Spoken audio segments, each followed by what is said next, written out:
The Grove Podcast. Hello, my name is Tabs and welcome to episode 147 of The Grove Podcast. Now, thank you for listening. I hope you're all doing well, enjoying the festive season, the holidays. We are now in that period where nobody really knows what day or date it is. Well, I can tell you we are recording at 8 o'clock in the morning, which is why I'm wearing my new Arsenal snuddy and haven't quite got into civvy clothes yet and haven't quite probably got up. It's Sunday the 28th. It may not be that time or date whenever you're listening to. But anyways, the morning after another very Arsenal game involving defenders getting injured, an under XG performance and an unnecessarily nervy win. And joining me today to look back at that victory, making a very special Christmas guest appearance, is Steff from the North Bank Pod. Steff, how are you? How's your Xmas been? And did you manage to outperform your XT, T being turkey? Well, good morning. Thank you for having me on. As an English teacher by trade, I'd just like to talk about, there's a word, this awkward period between Christmas and New Year, I once heard was called the Merineum. So I'd just like to drop that in there. In terms of outperforming my XT, yes, very much. Lots of food has been eaten. Being a diabetic as well, my blood sugars are all over the shop. But that's Christmas. Okay, great. Where are the sweets? Cool. And look, before we get onto sort of the show and all the rest of it, where can people find you, listen to yourself, Holly, and Chris? So we do audio and video, and we'd love everyone to sort of head over to our YouTube page and check us out. It's at North Bank Pod, where they can see our main pod videos. We sometimes do instant reactions, if possible, but we are on all the other social medias at North Bank Pod. Yeah, good. Yeah, go and find those guys. Obviously, once you listen to us, go and find them. Have a listen. They're a good bunch. It's good fun, and I'm surely enjoy it. And likewise, look, if you can find us at the Grove AFC. Well, obviously, if you're here, you know where we are. But if you can spread the word, subscribe, like, do all that stuff on the YouTube channel, on the podcast apps, greatly appreciate it for both of us. Anyway, a little Christmas gift from you to us as we gift you our podcasts. So there we go. Anyway, enough of that. Brighton review, kick off with. We'll also do a bit of a Villa preview at the end, but let's kick off with Brighton 2-1, as we always do. Let's start with our highlights and lowlights. So, Steff, what was your highlight and lowlight from yesterday's game? Oh, the highlight is definitely Odegaard's goal. I thought he had an excellent game, and a few games ago against Villa, I think it was, where he was pulling the trigger and having those shots, but those shots had no real conviction about them. And then yesterday to strike the ball home as well as he did, I thought was absolutely excellent. And he kind of ran the game a little bit from then on. There were some lovely moves and touches, particularly in the second half, which during a quite uncomfortable period was able to relieve a little bit of pressure. But yeah, that goal was absolutely fantastic. Yeah, it was. I was in a different seat yesterday, and it was sort of right in front of me, and it was a very, very Odegaard goal, sort of stepping back onto the edge of the box and drilling in the shot. And you know, as I said, we haven't seen enough of that. Unfortunately, he's been trying. He's been getting better and better since he's come back into the team, and it was good to see that he actually took the shot. And it was very obvious that, I don't know, maybe the way Saka was playing already, that the actual Brighton team dropped quite deep, so they left him quite a lot of space to shoot. And if he wasn't going to shoot, then he's never going to shoot. So I'm pleased. I'm pleased he did. Whether it went in or not, I'm just glad that he took that shot, and we need to see more of that. But yeah, very, very Odegaard goal. And your low light. Well, I think if you'd asked me last night when I got home from the game, the lowlights, I would have just talked to you about the injuries, I think, because it's just getting absolutely ridiculous. But this morning, I'm waking up and I'm seeing lots of clips of Gyökeres' first chance that he had, which was a ball over the top. It drops over his shoulder. He controls it pretty well while sort of holding off the defender, and then hits the limpest shot I think I've ever seen from a forward that's built, whose game is built on power. It was slightly pathetic, and I just can't help but look at it and just kind of worry that about what that might imply about where I'm at with my thinking with Gyökeres. Lad who sits next to me, Lewis. There was a moment in the game, I can't remember exactly what it was. He sort of just looked at me sort of out the side of his eye and just said, I'm not sure he's the one, is he? And it's starting to build. We so want him to do well. And I do think there are some things that are so positive about his game in terms of just the role he plays as a number 9, occupying centre-back, stretching out the play. But ultimately, it's goals, and it's goals that are a problem for this team at the minute because the chances are there, but we're not taking them. And it's not just him. Saka yesterday had a couple of moments that he easily could have done better on, but oh God, I saw that clip this morning and I was like, yeah, that was bad. Yeah, I didn't realize. I just had a quick rewatch of the highlights this morning. I didn't realize how soft it was. Like again, it was right in front of me, and yeah, I said to my son, Jenny, just put your foot through it, for crying out loud. Even if it goes wide or it's intent, and it was timid. And but the thing is, he did it in the second half, and we've seen it before. I think it was against Leeds or Forest or West Ham. One of them really twatted the post so hard, it's still shaking. Yeah. And he had a shot from a similar angle, to the previous games, and again in the second half where he really, really belted it. So it was there to be hit really hard. I think if he gets a decent strike in it, it's in, and it's a confidence thing. I think that seems to be a confidence thing. Do you think as well? I wonder if some things. I mean, it might be unconscious. Obviously, they won't necessarily be aware of it. But obviously, there's a lot of debate about the variety we have in the front line, and he's the more sort of orthodox battering ram type number 9. But then there's Gabriel Jesus who comes in, is a little bit more tricky. Do you think he overthought it, thinking he's got to be a trickier kind of player, and that it's just. No. I think he is what he is, and I think it's just a confidence thing. He's so when you're lacking confidence, your main intention, get it on target, and that's it. And it feels like the fear of slicing it wide with intent is worse than getting it on target. But this was neither. This was because this was absolutely nothing. So it's not like he tried to place it on target and the keeper's having to make a nice save. It was just, it was too easy. But I could see that. I think that sort of sums, because also you saw how hard he hit the penalty last week. My highlight was the fact that how far the netting bar at the back of the goal lifted up. The aesthetics of that. So we know it's there. So it was early in the game, but that's no excuse. And so it would be interesting to get into his mindset. So why didn't you just hit it so hard? So I don't know. Maybe he just wants to so badly get it on target that he doesn't take the risk. So and that's what happens with confidence. You don't take risks when you're lacking in confidence. And I'm trying to. I've kept him in my FPL team, so I'm trying to keep confident with him and trying to have patience. But is your patience wearing thin? Is he offering enough outside of this, or are we just searching for things to try and fit him into the team? I don't know, and again, I'm really trying to be positive, but with Gabriel Jesus coming back and looking okay, with Havertz knocking on the door of a return to the squad, it could be one of those things where actually it might be good just to take him out the firing line for a couple of games. I've talked about the earlier part of the season where, because Havertz was out, we were flogging him, and it resulted in his injury, and it was such bad timing because that first half against Burnley, it was like, okay, this is what he's about. There was power, there was running, there was the goal to top it off, and it looked like we were building something, and then bang, he goes and gets a muscle injury for the first time in his career. Welcome to Arsenal. And so, but at the moment, is there enough being done? Because ultimately, the chances are there. Are they specifically to him? Maybe not, but it's hard not to. I think for everyone's sake, you now have to take him out of your fantasy football team. I think keeping him in there, you're obviously jinxing him, so it's time for him to go. Well, to counter that, I took Odegaard out. So there you go. I took Odegaard yesterday. Villa game, he's gone. He's gone. He's gone, definitely.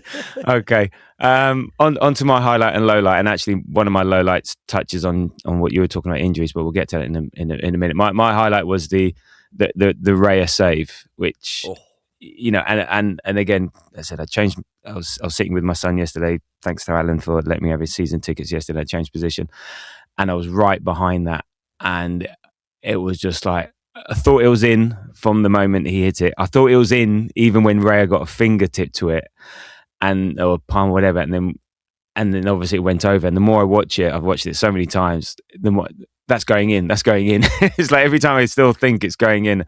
And look, it's his job, but still, it's like when someone scores a brilliant goal, we eulogize over the fact that he scored a brilliant goal. This was, I don't know, up there with one of his best ever saves, and it was critical because it was 2-1 at the time.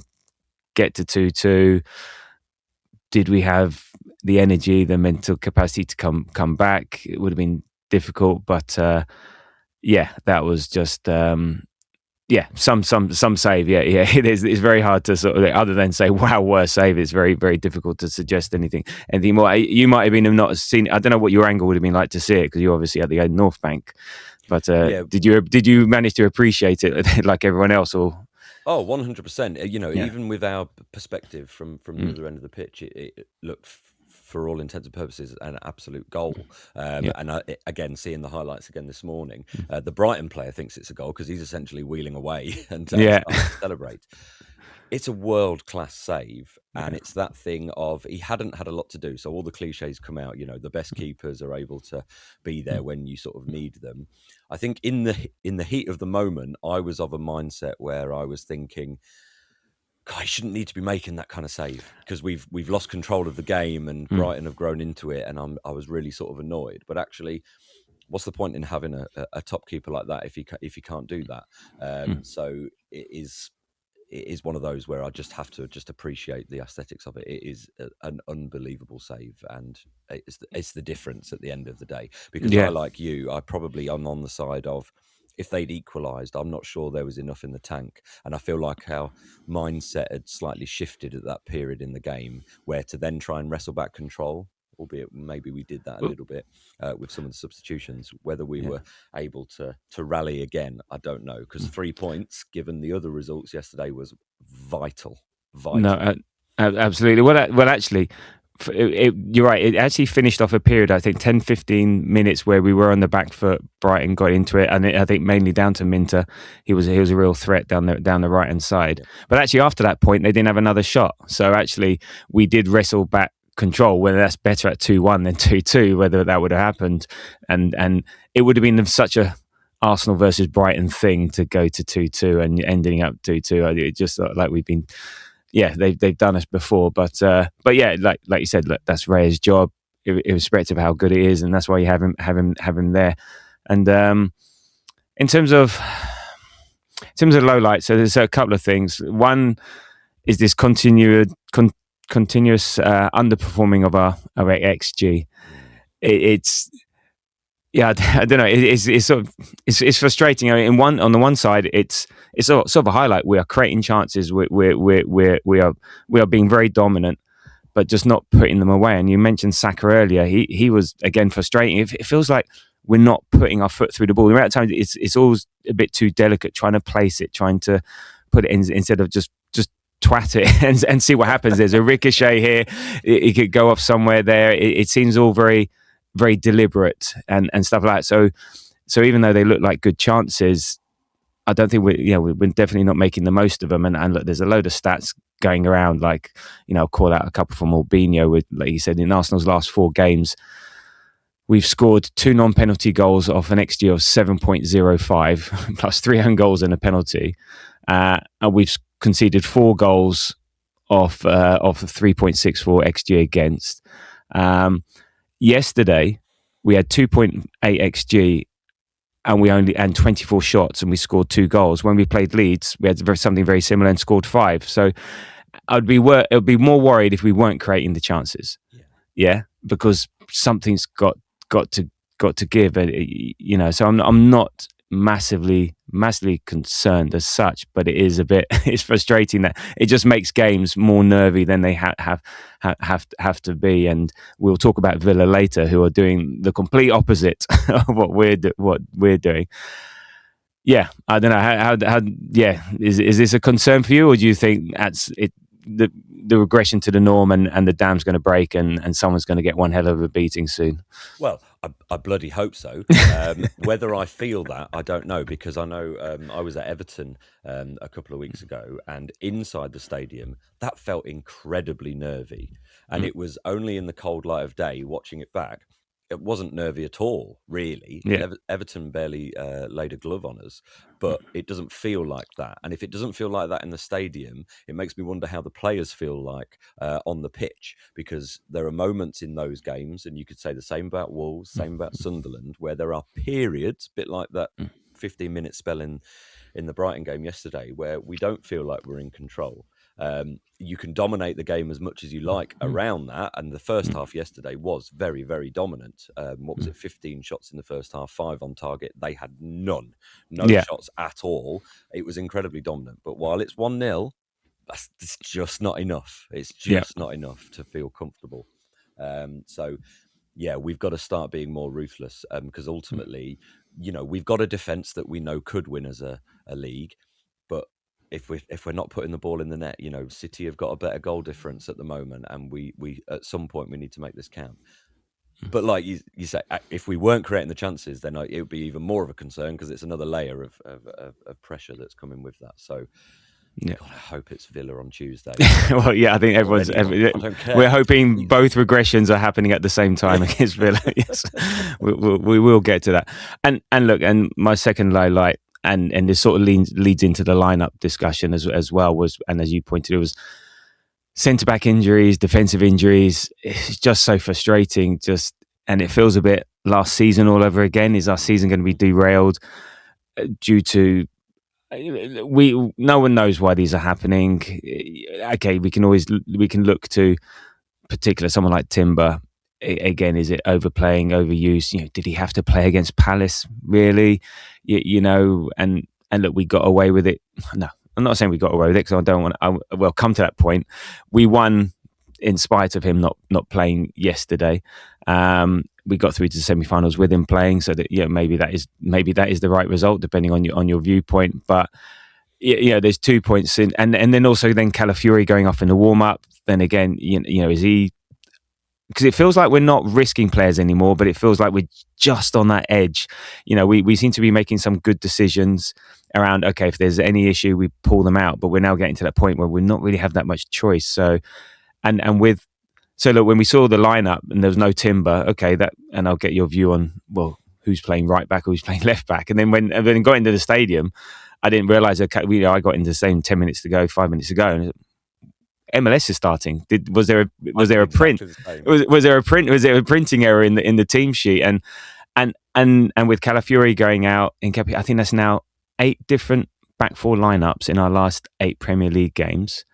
And what else in there? And on to your point about our defence, there was that point where we would be worried about whether Nketiah's skimmed head counted as a shot on target, and we're all getting pissed off that as a shot on target against us. I think it was October, November, we had a run of clean sheets, but since then, since Sunderland, I think it's like we've had 6 different back 4s in 6 matches, and we've only kept 1 clean sheet and conceded 7 times. So it is a bit concerning. It looks like players are coming back. Big G came back yesterday, which was great to see. And the one thing I said to Gianluca, I said, imagine if we hadn't have signed Nketiah. Everyone thought that was a superfluous signing. What is the point? Why are we signing him? Thank my God, Berta's got some foresight there, because that's great. But so when we saw the lineup, no Timber, then obviously Calafiori gets injured. What were you thinking about right back, left back? Yeah, what were your thoughts on that lineup? Who was playing where, and what did you want to see? Well, we had a long discussion, me and the people I was with in the concourse before the game, about how on earth this lineup was going to work. We all kind of knew that it was probably Rice that was going to drop into the defence, because that was the most obvious ploy, I think. Well, there was talk of Zubimendi maybe going right back. Yeah, don't know. I don't know.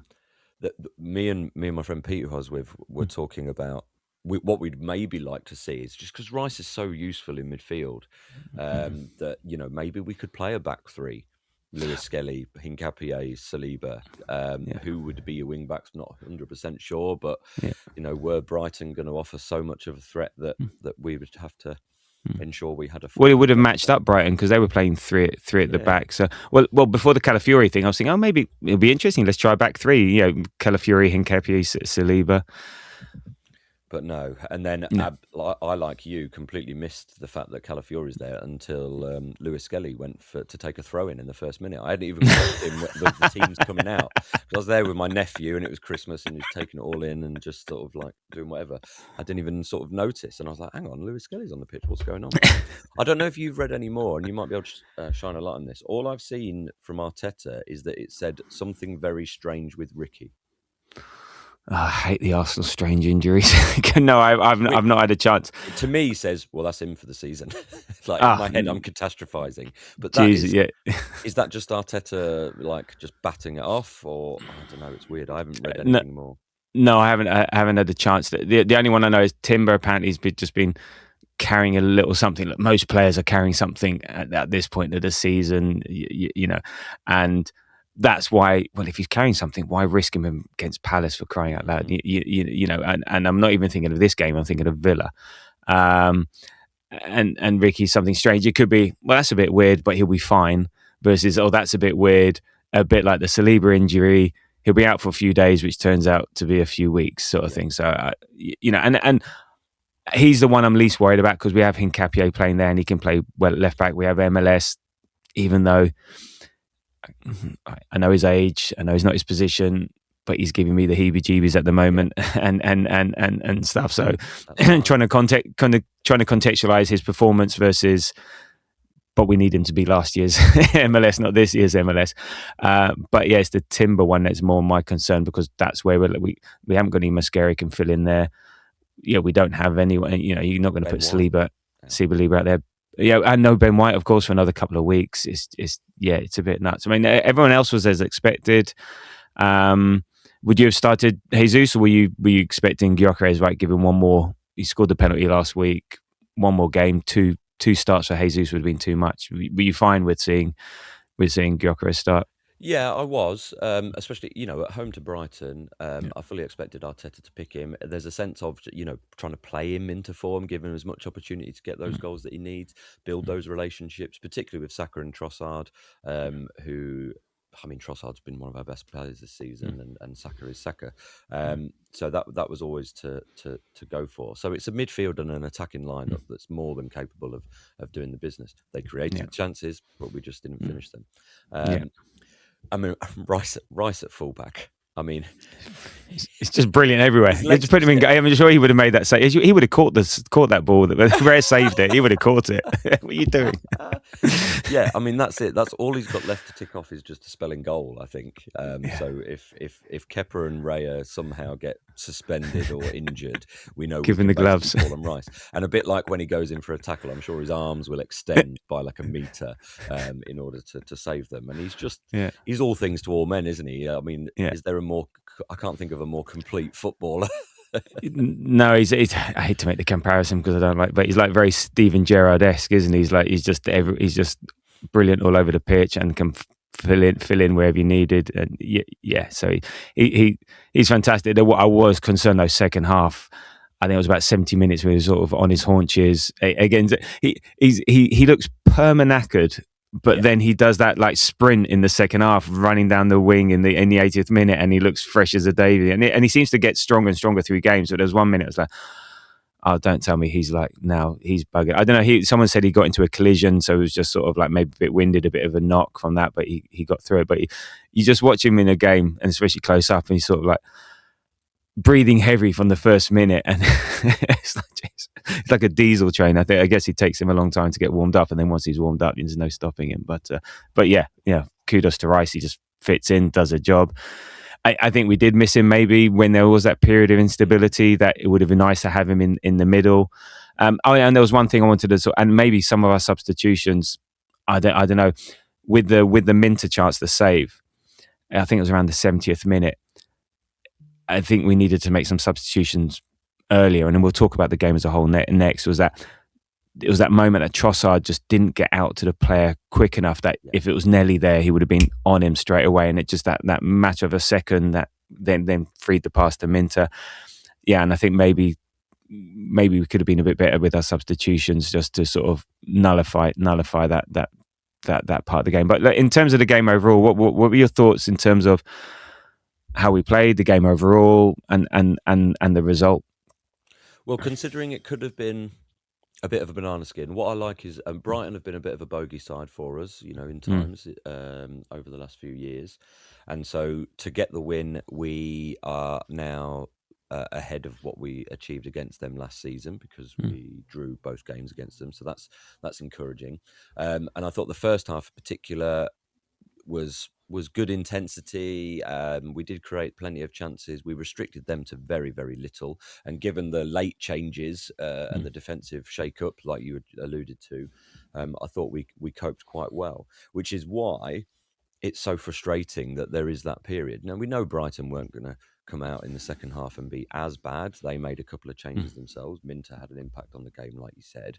But we really did relinquish control. It was like there was a good 5-10 minute spell where any pass that we were making out wasn't finding its man. So therefore, Brighton were able to reset and come at us. So we had to drop a little bit deeper, and that just perpetuated deeper and deeper.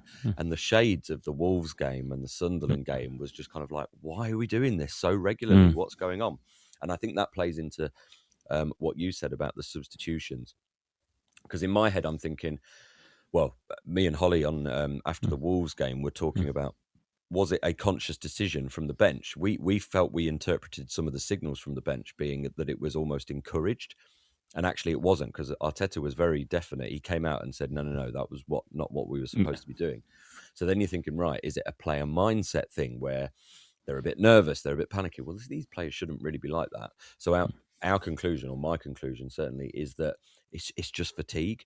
That after an hour, 60, 65 minutes, the players hit something of a wall. And like you say, Trossard isn't closing the man down to who's going to put in a cross or find that pass as quickly. So they feel they've got more time and they're able to make their passing more accurate. So could we make some substitutions a little bit earlier? Because when Martinelli came on and when Jesus came on, like you said, it was really encouraging because we were able to wrestle back a bit of control and restricted Brighton to maybe like one more chance, I think you said. So, yeah, could we be a bit more proactive in that sense in order to make sure that period doesn't happen? Because at the moment, it could be really costly. We're lucky in the sense that we've won, 3 or 4 games now, but the mixture of own goals and conceding pretty much a goal a game in that period is a bit of a concern, because we've got Villa next, who are the form team in the Premier League. It goes without saying. Bournemouth after that, who are kind of the opposite. They're going, apart from Wolves, actually they're on quite a losing streak, or they haven't won a game in a long time. A few draws in there perhaps, but ultimately are still a very good side, and with a player like Semenyo in there, they can really hurt you. So we need to make sure that it doesn't come back to bite us, and we need that switch to happen where the chances are converted so that we're in a better position to see out the games. Yeah. I mean, there's a narrative going around, and I don't quite understand it, that we're riding our luck and that we got away with it. And that's nuts. Look, you're not getting away with it when you've got 3.0 XG to 0.85, 24 shots to 8, 6 on target to 3, 4 big chances to 1, 4 big chances missed to 0. That's not getting away with it. And I've got the stats from City versus Forest, Man United versus Newcastle. Now that's a team getting away with it, and Villa versus Chelsea. That's a team getting away with it. A team that has 24 shots and 3.8 XG. That's not getting away with it. Just not taking your chances. Yeah, the look of the other team not getting battered. Yeah, exactly. Well, that's the thing. Are we riding our luck, or are they riding their luck? And look, it was a completely dominant performance. Now you can't. It's very rare that you dominate the full 90. There will be periods, ebbs and flows. We had that period, and it's just the angst in the crowd. As I said, I think the point you made earlier. How did the players feel versus the fans? The angst in the crowd, the game state, being burnt before. just makes everything all nervy. But on the reality, as I said, after the Minter chance, they had nothing. We got back control. It's just we want this so badly that if unless we're 5-0 up and just camped in the opposition's half, we're all going to be anxious. And I'm wondering how if that feeds into the players, or they are immune to it. I think that's part of their skill, not only the skill with the feet, is their mental capacity to try and drown out the crowd and just carry on executing our job, keep doing our job. And I'm sure it feeds into it a little bit. You can sort of see at the end, just boot it. And then when Reyes saves it or Zubimendi clears it, so I think they can feel that a bit. But this was a very dominant performance. It was a performance. I think it was a well-deserved win. Had we taken our chances, it would have been a different story. And they said, given the defensive shifting we had to make, given everything behind it, given the games we've had to play, cold light of day, Wolves, Everton, Palace, we were by far the better team. Just game state and nerves and not finishing our chances makes it worse. I mean, I can't imagine you think we're getting away with it or riding our luck. Or are we? I don't know. What do you think? Not getting away with it. I wouldn't sort of term it like that, because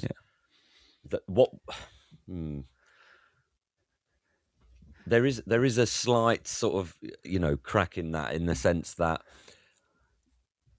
were the opposition at a different standard, and we will certainly find that out on Tuesday against Villa, that complacency can't be there. And I do wonder if there's an element of we're able to manage the games with only a goal difference slightly better, because it is Wolves, it is Everton. And I don't mean to denigrate them too much, but it was Everton without 3 or 4 really key players. It's Wolves who were just bereft of any kind of confidence as well. So I'm just hoping that the levels do lift ever so slightly against Villa. But like you say, I mean, the point about this, I mean, it took me a while to sort of cotton on to XG and what that kind of tells you. And it is more about, it's a bit like global warming and climate change. It doesn't tell you what the weather is on the day. What it tells you is the pattern of weather over a long period of time.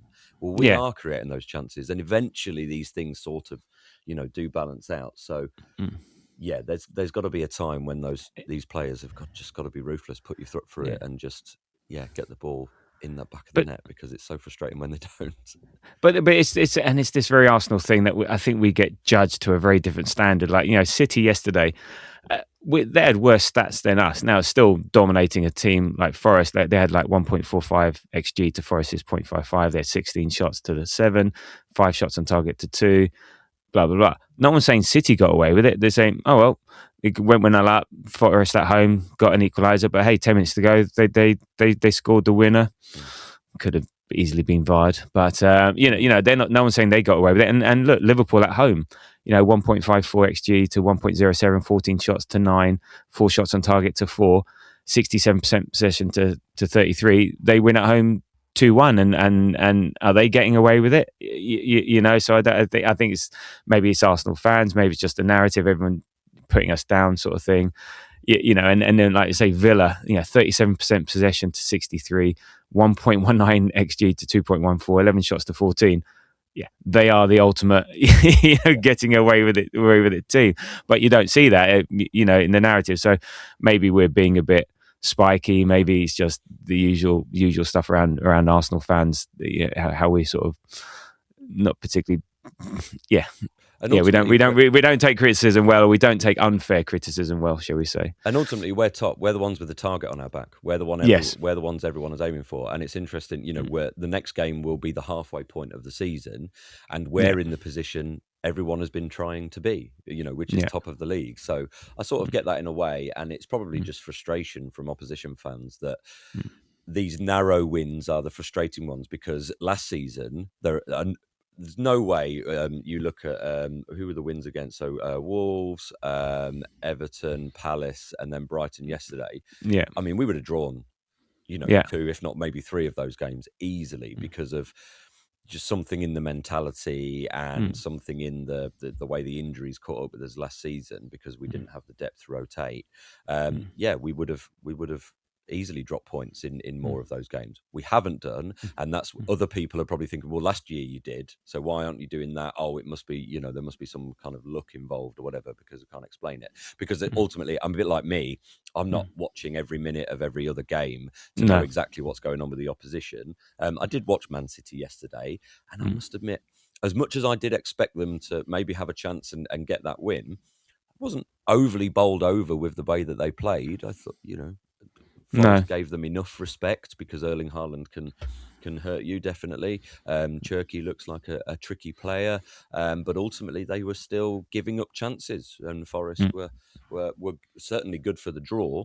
And yeah, it's then frustrating when they don't drop points, because that's what they do. So I shouldn't be too beating up Arsenal for the fact that we've kept on winning. Yeah, well, look, we're 10 points better off than last season. And again, we're sort of gaining points, like I said, like Brighton, we're +2, Everton away, we're +2. So we are winning games that we would have drawn last year. So I think there's improvement there. I mean, in terms of the game, we talked about Odegaard's goal, and then you would have been in perfect position for was it set piece own goal again, ole ole. So goal again, ole ole. We're at a point now where we've almost scored more own goals in December than any other kind of goal. So 4. But at the same time, the thing about own goals is, in order for an own goal to happen, there's got to be some kind of build-up play and pressure put on the defence. That ball from Rice is brilliant, and the defender feels like he has to deal with it, and he's just timed it wrong or whatever, and it's gone in. So it's an absolutely brilliant delivery. Gyökeres was very much doing this, saying he hadn't scored it, because I think Rice seemed to feel like he'd maybe got a touch. So, and then they said, we are going to score direct from a corner very soon. Either Saka or Rice, it's going to happen, I think, sometime soon. Yeah, absolutely. Yeah. And again, it's that quality of delivery that he just manages to do. I was a bit worried, because he was coming over to take corners right in front of us where we sit in the North Bank, and there were a few wincing at his knees kind of moments, but I feel like that's just his histrionics. That's just the kind of way he plays a game. It's all puffing out his cheeks and looking perma-knackered. Yeah, exactly. And like with the 2 own goals against Wolves, they're from brilliant crosses from Saka that the defenders feel they have to deal with, and it's just gone our way in that moment. So it still comes from quality play, even if an Arsenal player hasn't got the end of it. Yeah, exactly. No, they're not turning around and booting into their own net, are they? So it's like, we're there. And then look, had Rutte not gone there, Gyökeres was making the run across the near post, so he could have got the flick on the set. So we're forcing these. It's just a coincidence that we're getting a few in a row. And yeah, but look, I'll take a goal. I don't care how they come. We take the goals as is. But what you forget is also. And it's also when we get these set piece goals, etc., etc. What people don't forget is actually the reason we're getting the set pieces because of all the play that we do beforehand, all the pressure that we put on beforehand. And actually, this corner stemmed from an amazing move which started in our own half with Trossard on the right hand side, plays all the way across the area to the our left to the right, and there were some nervy moments in that. It was like one of those, like, we just and it goes down the right flank, and then across the left, and then it ends up with an Odegaard shot, which I think was going in, and the defender makes a save, and that was a brilliant move. I don't know, 20 odd passes, if not more. Brilliant play. Now, had that goal gone in, that's goal of the season. But we forced the corner, and we force a goal. So that and we've had a few moments like that in the last few games. We've had some actually really, really typical Arsenal play that we've managed to. It just hasn't come to anything at that moment, but it has led to subsequent goals. So I think we're thinking 2-0, not quite game over, but that should be that.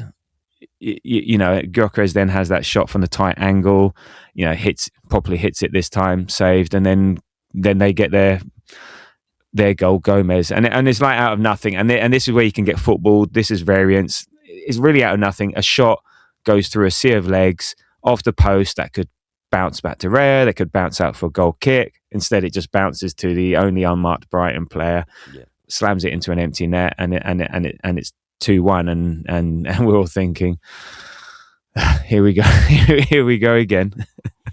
It was, and like you say, I think that's a good phrase, that football variance and getting footballed, because I just want a run of games where we take that out of the equation, because I've said on our podcast many a times that, you know, the comfortable win, it's not just about the scoreline and making me feel better and lowering my blood pressure. What it is the knock-on effect that you're able to take players off, you're able to rest them, and everyone's able to play with a little bit more ease, because we're feeling the effects of these games being so intense for so long. Because players are playing the full 90, fully concentrated, you know, fully physical, full physical output, and it's causing a few players to break down when they might not do. Were we able to be more comfortable 2-3-0 up, and put those games to bed? But yeah, you could imagine Waneri would have had more minutes out there. The likes of Rice, the likes of Timber, Saka would have had more rest. You know, I mean, you know, what does it say about your bench if you can't trust them when you're winning 2-0, even 2-1? But that's a discussion for another day. But yeah, you're right. Yeah, I think the amount of times that we're expecting win the game by 60, 70 minutes, rotate the players, get them off, but we've just not had that game state over December to allow that to happen, which again has that knock-on effect. And the reason Rice is playing right back is because Mosquera is injured, is because Ben White is injured, and because Timber's injured, and that's a consequence of just the games we've had to play. Some of it is the decisions Arteta's makes. Some of it's just the way football goes, and we do seem to get those clutch injuries. You know, again, we talked about the rare save and the one big moment. And look, and we did make some good substitutions. As I said, I think we should have brought Martinelli and Jesus on at the same time, partly because those two seem to work well together as a team. I think Martinelli improved. It seems to be a better player with Jesus in the team. I think fresher legs, you know what he can do defensively. They would have been pushing for an equaliser. But anyway, we got them on. We were riding it out. The one big thing that I thought, hey, should we have got a penalty? The shove on Jesus at the far post by, was it Kadioglu? From where I was and from the angles I've seen from fans, that to me was he was just about to head it in and he gets a push. On TV, it doesn't look as clear as that from the angles that they showed. I don't know from what you were, and maybe you would have had the goal in the way. Did you think that was a penalty? Yeah, I mean, at the time, I only thought it was a penalty in the sense that an Arsenal player has gone down and wanted a penalty. I couldn't honestly tell you whether or not it was definitively from my view. Like you say, the goal's in the way and it's all a bit of a blur. Yeah, seeing it again though, I'm not sure. It's one of those. See, that's why. So, and that's the bit that annoys me the most, because the TV angles are not the right one. But from where I was, he was literally just, you can see him drawing back his head and gets a shove. And if he doesn't get the shove, he's heading that ball. And Marino, 2 minutes later, on our left-hand touchline, does exactly the same thing. Of course, it's a free kick. That's it.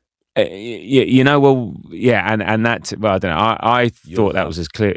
You'll have clear Howard penalty. Webb on Ref Watch talking about higher threshold in the penalty and area and all these sorts of things. It's a foul, but I can see now why it wasn't given and why VAR would not give it, just because it looks less impactful than actually what I saw. But luckily it didn't mean anything. It would have made the last 3-4 minutes a bit more comfortable. You know, we also had Saka breaking through, and Dunk did really well to get back there. Again, maybe expected Saka to do a little bit better. Maybe he chops back onto his right foot.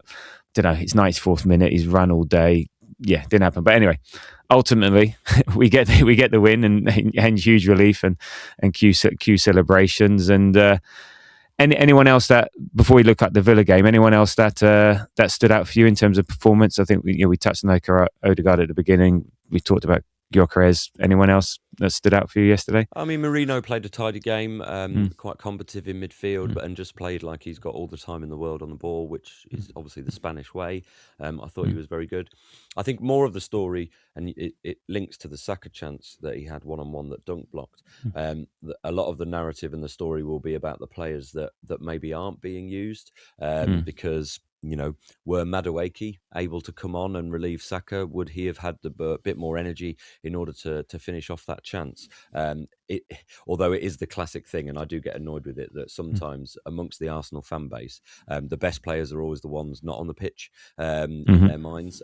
So there is that. However, I would say when you look at the fact that there's over 100 million pounds worth of talent there in Madueke and Eze, let alone Waneri, who's great as well, and they're not getting on the pitch against Brighton at home, and it's unlikely that they're going to start against Villa.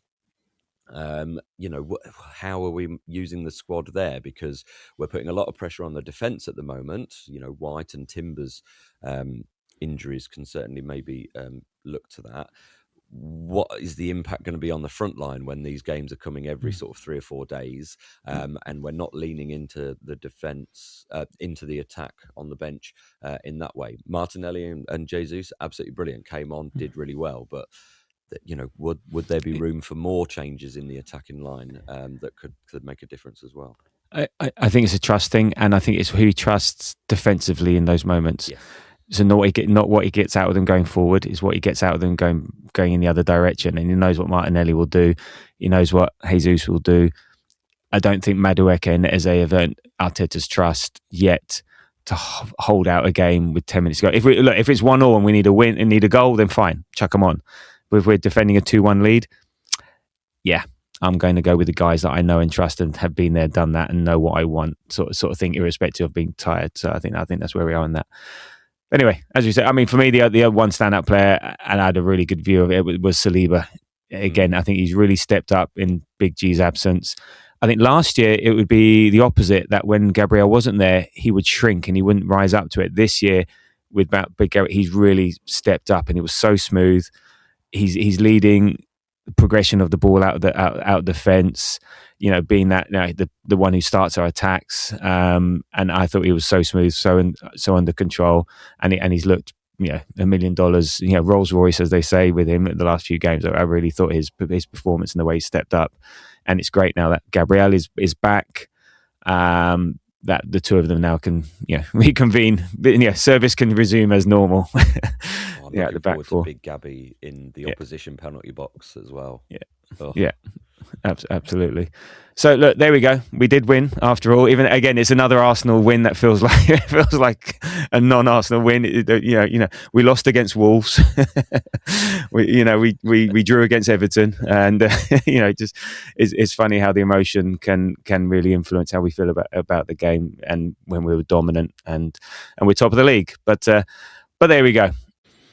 Okay, so on to the 3-word reviews of that game. Arsenal 2, Brighton 1. Thank you to everyone who posted on Blue Sky, X, Threads, TikTok, plus the Grove WhatsApp group.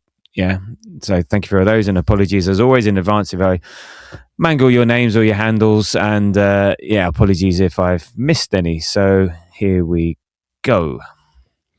On TikTok, we have from the boy Gianluca, very on trend. It was indeed. On X, we had Ask Cannon Picks, Ian from the Grove podcast. Same game again. Yeah, it was just like Gianluca said, very on trend. It seems to be a very similar story at the moment. Unlucky Neil calls it as it is, top of the league, which we are indeed. On to those on Threads. So. Gunnar, the January man. Oh my Arsenal. Yep, I know the feeling. Julian Sheldon, 3 points. Done. Correct. Jeed Dubaya, 67. Few. Yeah, I think there was a lot of people very relieved come the final whistle, as was Astrid Felicialim, my poor heart. I think we all felt that. Paul Latham, Dignity 18. Gunner's shit on, one word, Seagulls. We just about did.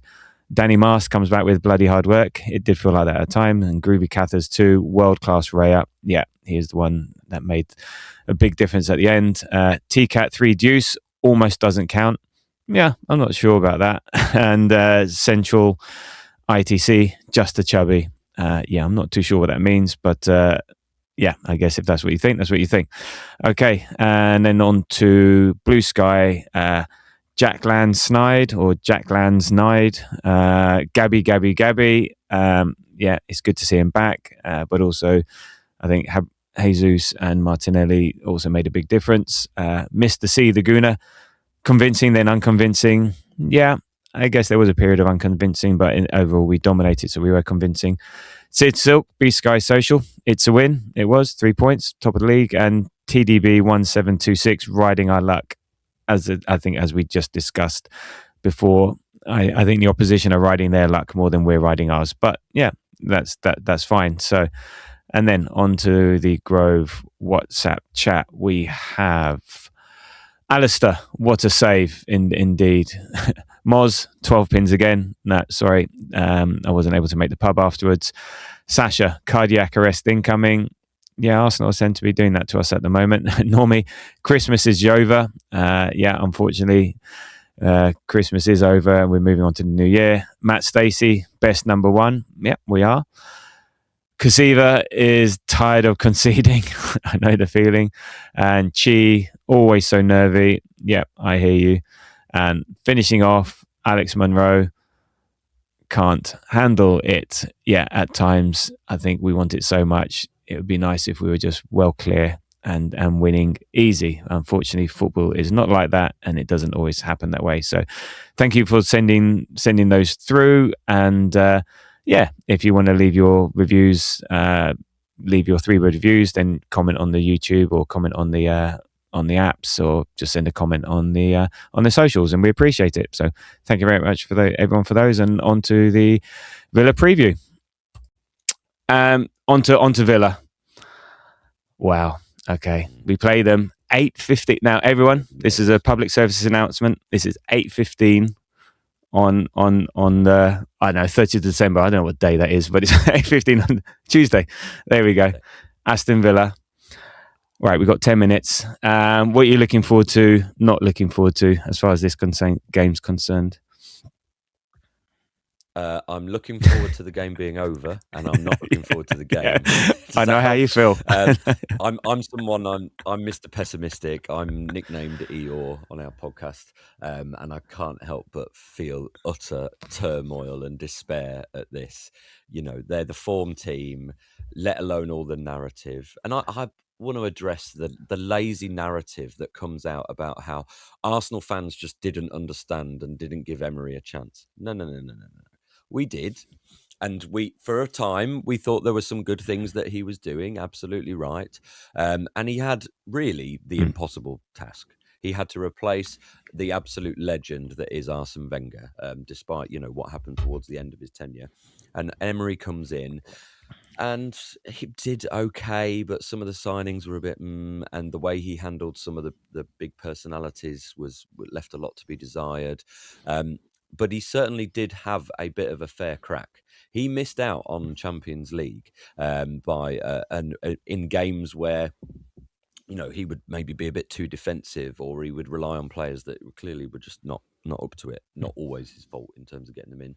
And then goes and loses a Europa League final against a team that have already qualified for the Champions League. So really we should be much more motivated, and we get absolutely spannered by them. So I'm not having that we didn't give him a fair crack. And that's not to say, that's not me. And this is the same for lots of Arsenal fans as well. We're not saying he's a bad coach. No one's saying he's a bad coach. He's a great coach, okay? But he wasn't the right coach for Arsenal at that time. Yeah. That's what we're saying. But for some, for clicks or whatever, this is spun into this thing of like Arsenal fans just don't like him. Blah, blah. It's not true. I do have a theory that he is one of these managers that's a really good underdog manager. And, Villa, something of a sleeping giant, big fan base, obviously European Cup in the 80s and all those sorts of things. But they feel like underdogs. They've, people writing them off. They love them. They're not traditional big six, that type stuff. They're sort of just hovering around that. Yeah. And when he's been a good manager at the likes of Seville and at Villarreal, that's been true as well. Because when he had his spell at PSG, well, it was a similar narrative to what it was at Arsenal. That maybe some of the big personalities, the superstar players, wouldn't necessarily buy into what was going on. He could be a little bit more negative rather than have that kind of mindset of a top manager that's really going to take the game. And other managers are coming a cropper with that. So Thomas Frank, I hear Tottenham fans saying similar about them, although that belies the fact that they're probably not as big as they think they are. But similar things being said about Alonso at Real Madrid at the moment, for example. So some managers just operate at different clubs in a certain way. And I just hate the fact that they're coming into this. It's now 11 games in a row in all competitions. They're winning from behind. They're scoring bangers and overperforming their XG. And I've pointed out, I think before...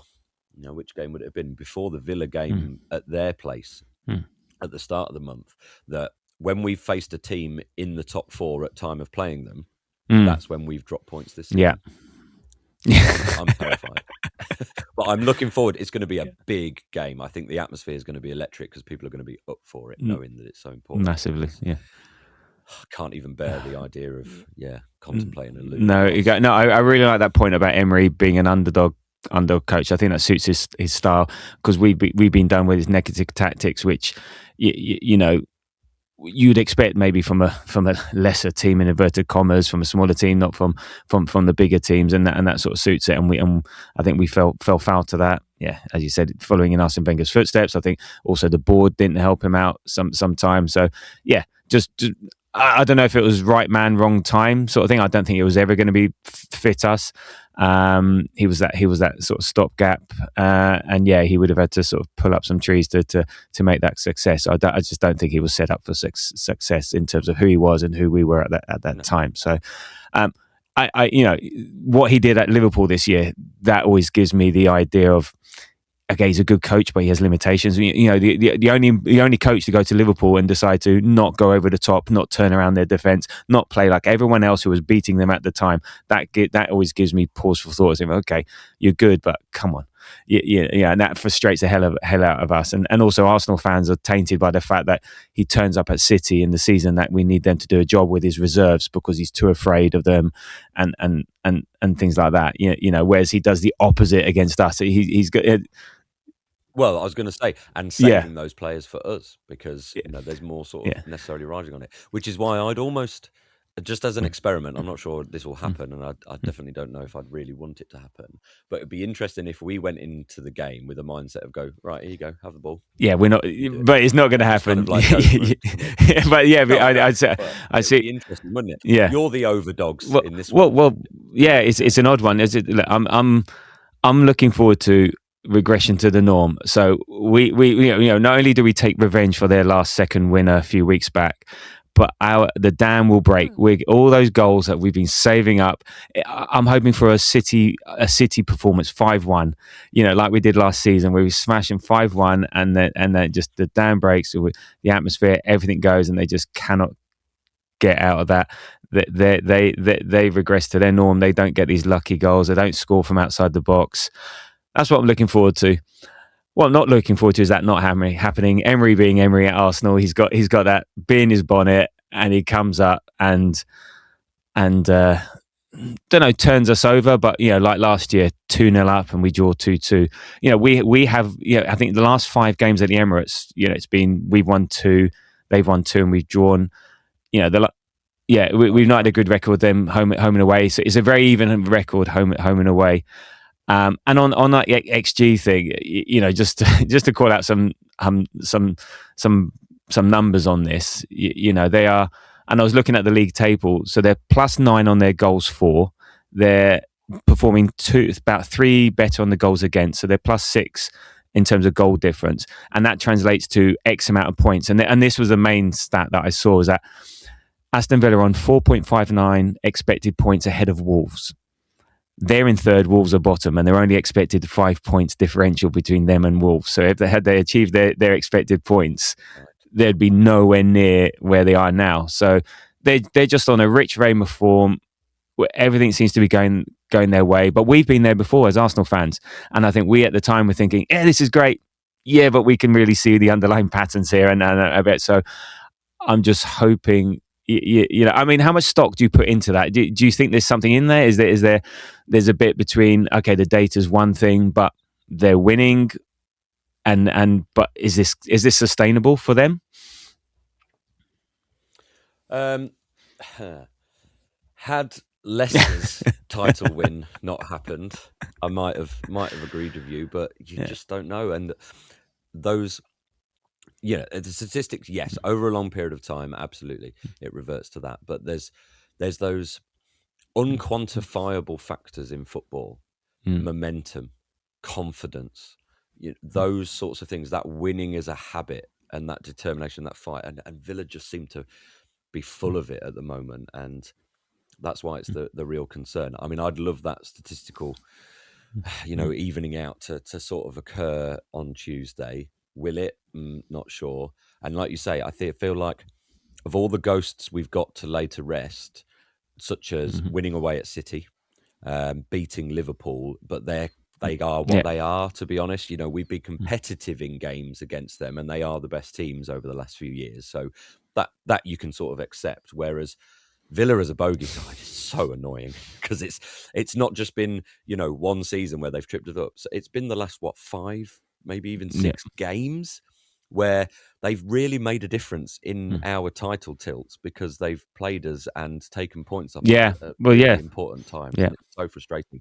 And even the manner that they beat us last time, where we played okay at a ground, their home record is pretty much the best in the league at the moment. And so to beat us in the last minute of injury time with the last kick felt so much worse. When you step back, if it had been a draw, you'd go, fine, brilliant, we'll take that.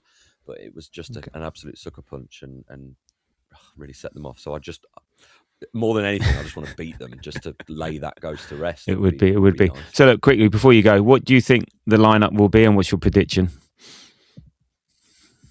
Right, so we talked about this, or we're prepping to talk about this on our pod, and obviously injuries are a major factor.